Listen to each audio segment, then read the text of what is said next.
Good morning, everybody, and welcome to today's webinar on workforce wellbeing and emerging new risks. Today's webinar will be presented by special guest Alistair Dornan from AJ Gallagher's. So first of all, we'll just do a few introductions. So I'm Sarah Jarvis and I'm one of the category buyers here at YPO in Corporate and Financial Services. And two of the frameworks that I manage is the brokerage framework and insurance placement DPS. Alistair, do you want to give a brief overview of yourself, please? Yeah, of course. Good morning, Sarah. Good morning, everyone. Thank you for dialing in. My name is Alistair Dornan, and I'm Director of Organisational Wellbeing here at Gallagher. And I should point out, you'll hear about this as we go through the session today. I'm all about hard performance metrics for organisations. We're not going to be spending today talking about mung beans, gym membership and lentils. I promise you. Thank you. So before we actually get started on today's webinar, I'll just go over a few items so you know how to participate in today's event. You have all joined this webinar in listening mode only. Please use the Q&A facility at the bottom of the screen to ask any questions, and we will go back and answer any of these questions at the end of the webinar. Any questions that we are unable to answer or we run out of time, we will actually respond to you after the webinar is finished. So now I'd like to pass over to Alistair for today's presentation. Well, thank you again, Sarah, and thank you everybody for joining. Hopefully you can hear me. Don't adjust your sets. I do have a slight accent, so that will, if there's any parts I'm not coming across clearly, just bang a note into the question we'll pick up. I was sharing with Sarah earlier on, it feels like my own special Christmas Advent at the moment. I'm counting down the number of webinars I've got left to do before I break up for Christmas. But anyway, look, good morning and thank you for joining me today as we explore organisational wellbeing, and with a specific focus on creating resilience in organisations and institutions, both during and I think more importantly with growing importance after the pandemic. We're scheduled to run this morning for about an hour with hopefully 40 minutes of me talking to you or sharing some insights rather than talking to you. And then we'll get into obviously some time for questions towards the end. So thank you for that.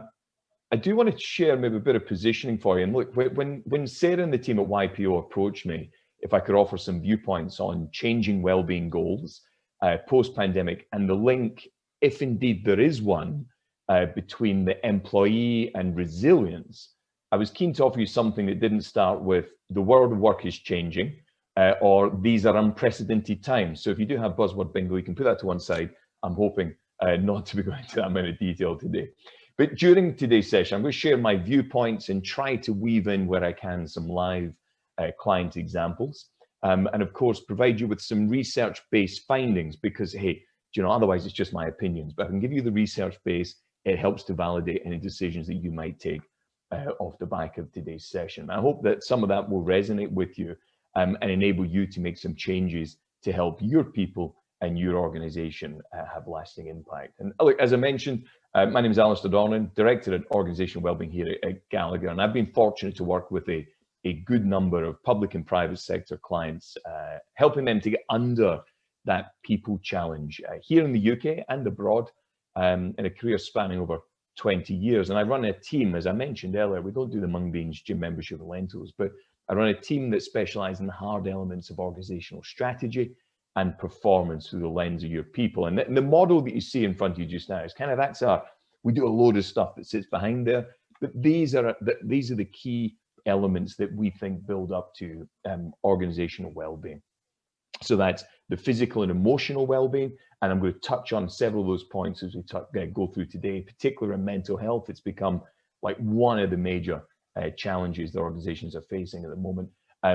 Financial well-being, not so much detail, we'll go into that today because I wanted to focus more on some of the research base, but look, we've had 9 million people in the UK go on various furlough programs. It's been a tough time for a good number of people here in Britain during the 2020. And as we look into 2021, that financial well-being, the financial resilience, I think is going to grow in importance. And I know Sarah and I were talking about perhaps some areas that we'll focus on in the future. And I think that in itself is a topic worth spending one entire webinar on. And then finally, the career well-being side of things, what it means to be in an organization that helps you to perform. I think, excuse me, to my mind, it's about your people. What we're going to be touching on today is it's about your people loving working for you, and it's about helping your people to feel different about work. For me, this has been an incredible period, personally and professionally. I think personally, I've learned, my kids will tell you, that my Ofsted grading as a teacher would be certainly bottom couple of percent in the UK. I am so grateful for our teachers and our school system to be back open and get my kids back to school. We're all a lot happier as a result of that. But look, professionally, I felt like I'm living through a History Channel documentary. And yes, arguably the greatest change to our lives since the Second World War deserves to have lasting implications for travel, for education, for public service delivery, and, if some are to be believed, the fabric of society itself. And I've watched as change has taken place. I've listened as HR and business leaders have come to terms with incredible wrenching people challenges. I've intervened with organizations where change has driven anxiety and workplace stress. And I've pinpointed 4 emerging trends, hopefully you can see those here on your screen, that every leader, whether you're public, private sector, doesn't really matter, but every leader should be really focusing on these and have a plan for. The first, culture and leadership. We'll touch on a little bit about purpose, fatigue and resilience, and then technology and the all-encompassing importance of technology in driving well-being for organizations, and particularly some of the challenges that your people will feel as a result of that. You see, whether you're rapidly recruiting or downsizing, whether you expect to see a period of growth or recession, your future workforce are watching what you do, and they've developed a very different set of well-being needs in a very short period of time through 2020. And I'd like to center the balance of our time together on these 4 trends, as they are incredibly powerful drivers of organizational and individual resilience and well-being. But let me anchor these trends. As I mentioned at the top, no point me just sharing my views. I want to anchor these trends with you with some of our research. And I'm incredibly grateful to host the Gallagher HR Director Forum. And it's an invitation-only group of quite grown-up HR directors from a broad cross-section of the UK, both public and private sector. We usually meet quarterly. In fact, our next meeting is next Wednesday, I think. And I can tell you our 2020 sessions have been some of the most heated, tiring, engaging and rewarding sessions I've ever been party to. And I think that shared experience of lockdown was fairly uniform regardless of your industry. You know, the experience of a return to work, though, has been immeasurably more difficult for organization. And part of my role at the forum is to help extract those common themes and the shared experiences and draw, where I can, some of the learnings for organizations. I wanted to share with you, as I think is a useful anchor for our session, a few of the great quotes that have really resonated with me. The first is, we have to fight to keep the great that's been born from urgent necessity. Sounds fantastic. But 80% of HR directors expect their people to want the short-term changes brought about by COVID to become permanent new ways of working. Not everything has been awful. In fact, so very many new innovations are here to stay. And look, I can tell you guys this for nothing, that whilst personally I'm done with Zoom quizzes and meeting my team on a Friday for a virtual beer or whatever, I do not miss my £6,000 a year train habit I developed. That commute is a thing of the past, and I'm quite grateful for it. So there's a lot of those changes are here for the good. Not all, as I'm going to explain later on. This is accelerated trends that already existed. We've just gotten here faster. Half of all HR directors expect the workplace to be radically small. It's the workplace, not the workforce. The workplace to be smaller as a result of COVID. From startups to large employers, organizations are seeing change take place in weeks that previously took years, and there's precious few new trends brought about by COVID-19. There's a lot of commentators out there, in my opinion, that are trying to draw the link between the latest well-being theme, fad, frankly, and COVID. But my own experience is that nothing new has been brought about by COVID. We're relying on our leaders, really important on this one. We're relying on our leaders right now I need to support their well-being. 70% of HR leaders think their people's well-being, their leaders' well-being has been compromised by COVID. And my favorite actually of all time, which is our future workforce is watching us, and they're searching for a genuine shared purpose. That's 25% of HR directors think their organization's purpose, and I'll come on to that in a bit more time. I wanted to signpost these for you, but their purpose is a strength as they re-engage with their people. And that re-engage is really important for me. There are three phases, or broadly speaking, there have been three phases of getting back to work. The first, the return. Can you create a COVID secure workplace? What testing protocols do you have in place? And it's been really interesting over the weekend to hear about some of the results of the lateral flow rapid antigen tests and maybe how effective they are or aren't in the workplace. And we've been doing a lot of work with organizations to put testing protocols in place. It's a really complex area. And actually, do your people want to come back? We're seeing quite considerable increases in the level of employee anxiety, looking at how they want to get back to work, whether they should be coming back to work, and what that means for them, particularly if they've come from vulnerable backgrounds. Second, that point on redefining your strategy, your ambition. And look, let's be clear, for every silver lining story that we hear about the lockdown experience, there are many more horror stories that have damaged brands and reputations, in my opinion, for possibly even a couple of generations. And third, that re-engagement. How do you re-engage with vast swathes of the working population who've become disconnected? In fact, I gave a couple of webinars last month, and the audience poll, we were able to run a poll for the audience. The audience poll, in each of those, they identified that employee re-engagement is the top priority for every HR and business leader in the next 3 to 6 months. So that was a bit of anchoring. Let me get into some of the detail. I put these two first, the culture and the leadership side, because you know what, people are officially important. We've learned that throughout COVID. No change in culture and leadership, but you know, for a number of organizations, they've kind of realized, hold on a minute, our people are pretty impressive. We need to keep them happy. But all the evidence points to culture and leadership being the single greatest variable for organization success, however you might measure that success. Your culture and your leaders deliver your value proposition, and well-being is intrinsically linked to how they go about that. I mean, if we're learning anything right now from our shared experiences, it's that leadership is the single most powerful difference driving employee experience, well-being, and organizational performance. I think you can extend that to well-being. Whether at an organization or at an individual level, leadership is where it, in my mind, it starts and stops. And the most consistent term I hear from business leaders. But within that, I've observed 5 consistent gaps. They're on the right-hand side there, which are skill sets, genuinely how well equipped and empowered are our leaders to manage right now. Demands. Are the demands that we have placed upon them, are they reasonable and they sustainable? I'm hearing some real challenges about leadership fatigue, leader burnout, workforce agility. I've been amazed at the number of organizations who actively resisted letting their people work from home. There's a huge disconnect still in the UK, it would seem, about trust. You know, the fact whether I can see you, and I'm measuring outputs rather than you're at home. I just trust that you're working. I trust that you're doing the job that you're doing.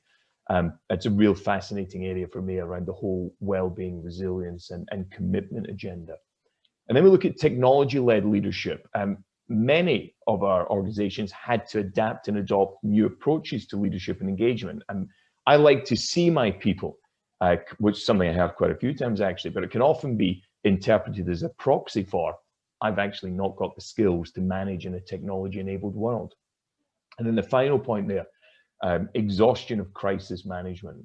It's tiring managing a crisis. I'm sure we've all felt that. But it's tiring when, for an organization, as people to thrive, we've got to get away from that crisis management and move that to more of a business as usual mindset. For me, observations have been that organizations that have managed to shift quickly from, right, we pivoted our plan, and our new plan looks like this, and this is the direction we're going in, they have seen significantly improved leadership management capability. The fatigue levels have dropped off, burnout risk has dropped off. So that clarity again for leadership has been really important. And so closely aligned to culture and leadership is your purpose. Your purpose is that it's often unwritten, that galvanizing belief of what your organization is there for. Today isn't about debating the effectiveness of your particular purpose.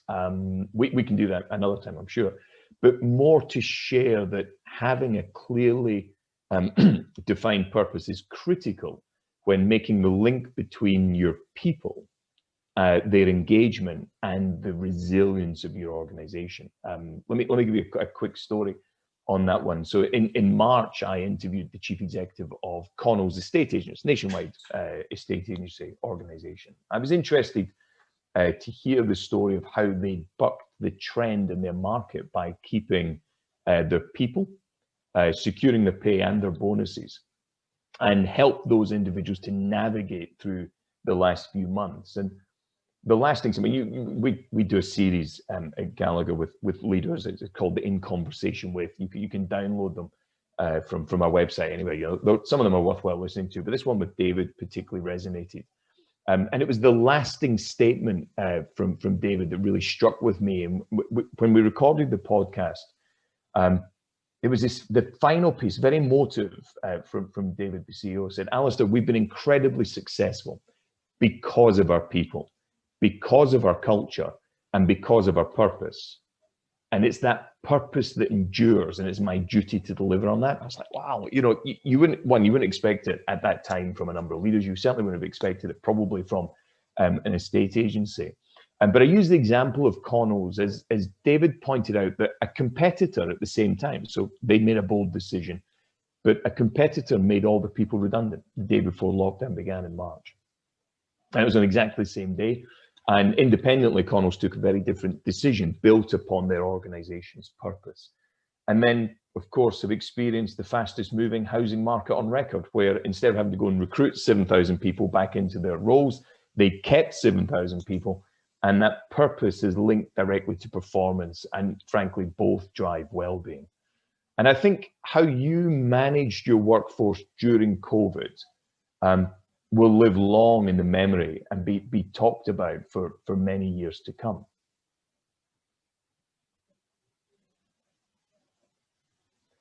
We shift to talk a little bit about fatigue and resilience. And interesting quote here, which actually came from a friend of mine. It was on an Instagram post. That I actually called her afterwards to make sure she was okay, but she just said, "Are you working from home or living at work?" And I think for a lot of us, after the novelty of new working conditions changed, for many, days became weeks, became months with nothing to differentiate between them. I'm going to share with you, I am so tired of seeing a 1-inch square version of me there with this backdrop. I've become an expert in interior decorating. I will show you as well. I don't know if you guys can see this, but sat down there. He does this every day. I don't know if you can see him. That's my Cocker Spaniel. That's where he sits. He does 9 hours of sleep there every day. Frankly, very lazy. But this has been my life. It's been the life for many of us, of course. Within organizations, we've asked a lot of our people and our leaders, and I expect successful organizations, genuinely tackling these areas with purpose to make a difference. When we asked our leaders to take our people into lockdown, we asked them to lead our people through the uncertainty of lockdown, and now more commonly, to drive a successful return to the workplace, and then increase performance post-lockdown.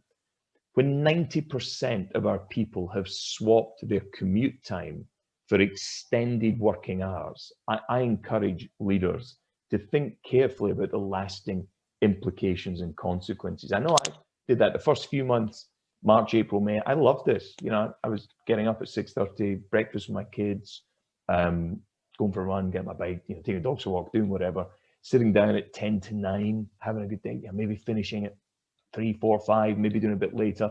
And now it's 7 o'clock. Invariably, I'm here doing work on, and I'm certainly getting earlier. I'm definitely getting later.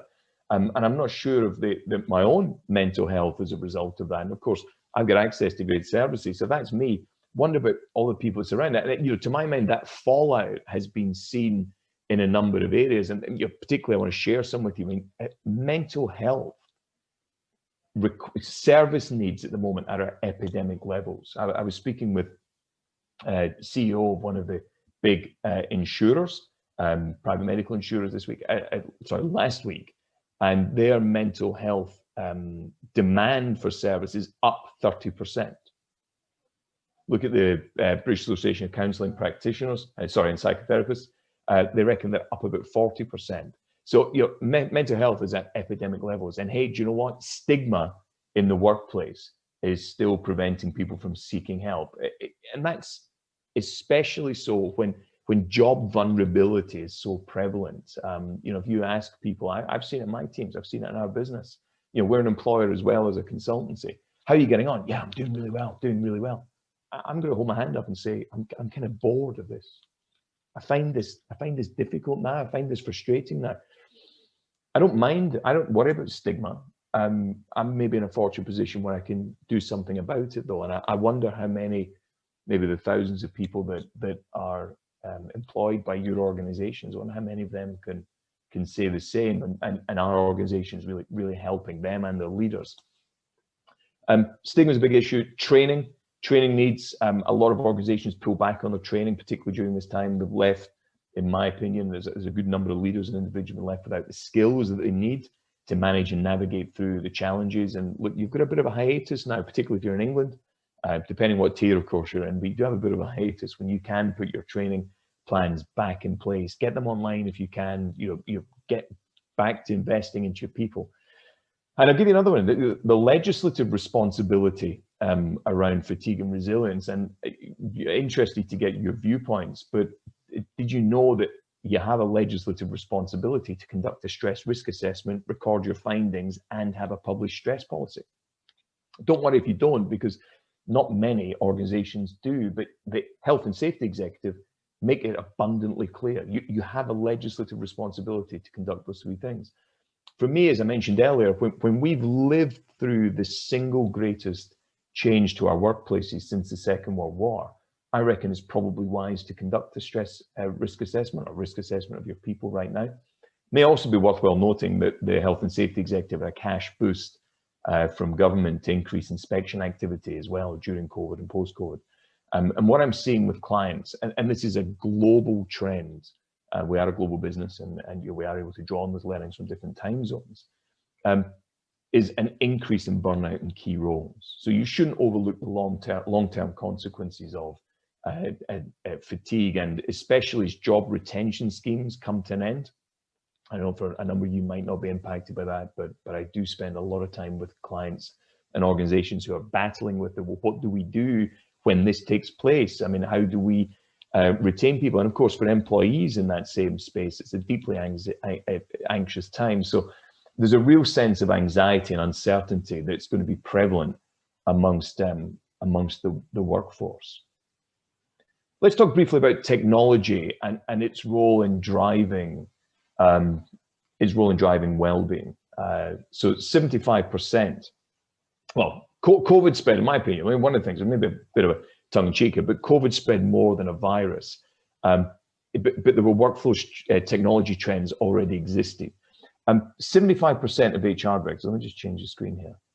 75% of HR directors expect workplace changes wrought by COVID to become permanent. I genuinely wonder what the other 25% think is going to happen. COVID had more influence on technology adoption in the UK than any chief information officer or digital strategy that I know. After years of remote working, conference call facilities, etc., it took just one weekend in March and we all became experts at it. Although I must admit, it still surprises me the number of people that you have to say, you're on mute when they start paddling away. And the people that wave at the end, I think it's so sweet. We've all developed this waving at the end. But that's, that's natural, and we'll get used to the new as going.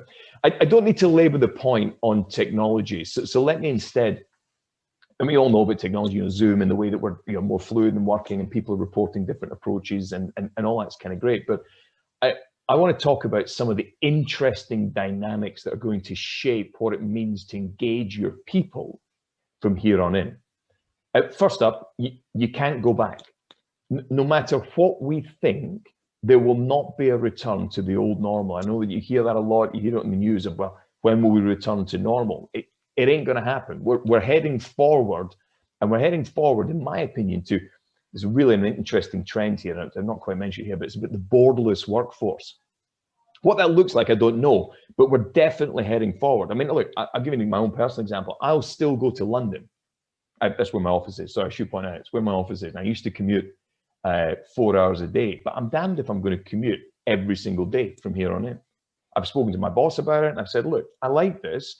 I don't want to be stuck in this room every single day, but I do like this, and I can be as effective, if not more effective from here than I could be elsewhere. And that's certainly changed. And like millions of others worldwide, I want that change to last. Here's the thing. Already we're seeing massive wage deflation in key geographies.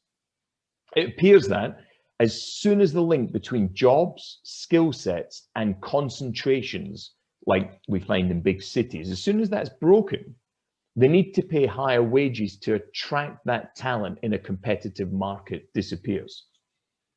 Now, what I mean by that is, why pay top dollar for if you're those of you who've got technology in your business, but why pay top dollar for a specialist computer programmer in London when that same skill set and job can now be done just as well from, I don't know, Cornwall and the Isle of Wight? So the rapid adoption of technology is bringing about permanent, lasting changes to our economy, to our ways of working, and surprisingly, our service expectations. I talk about artificial intelligence and chatbots, and they've long been the darling of call centers. And they've found their way now, in particular in the last 6 months. Organizations have accelerated their investment in these, but they've found their way into frontline service centers, particularly in the public and private sector in the UK.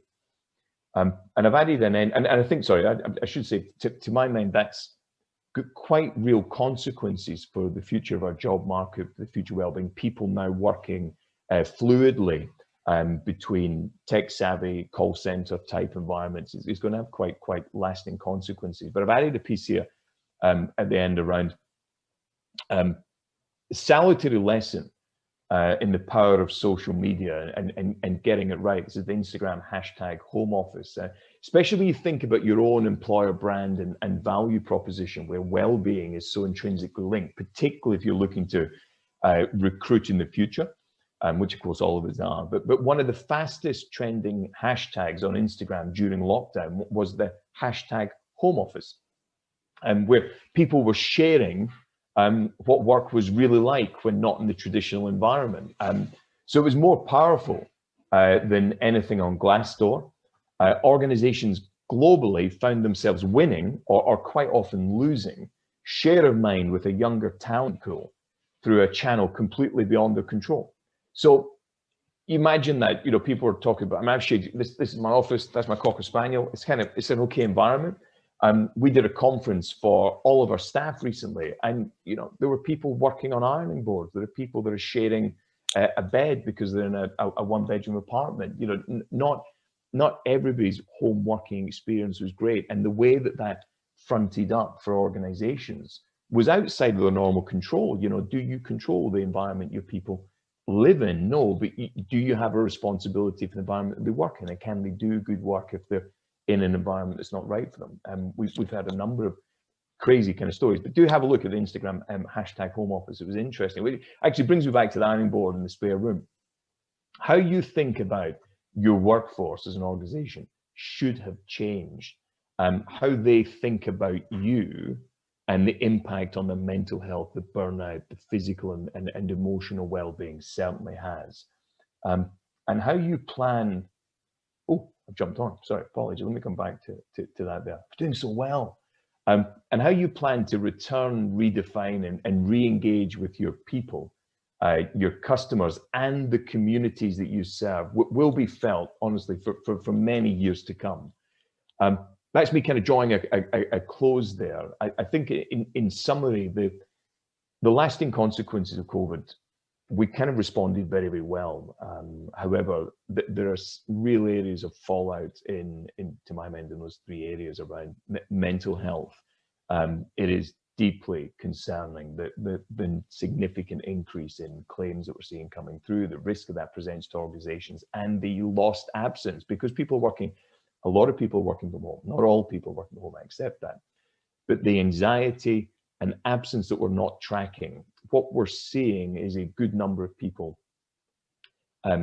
get to a stage with their mental health journey where they need real remedial support rather than just counseling help, and that's a real challenge.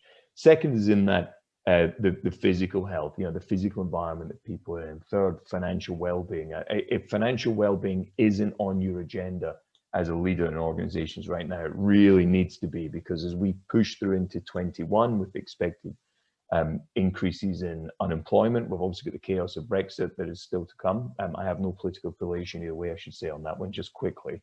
But it is going to be what it's going to be, and we'll either get a deal done or we won't get a deal done, but that's going to have consequences. I think there was those three fascinating areas for us in the UK right now. If you look at the US uncertainty around the vote, the election that's taking place there, there's going to be settling down.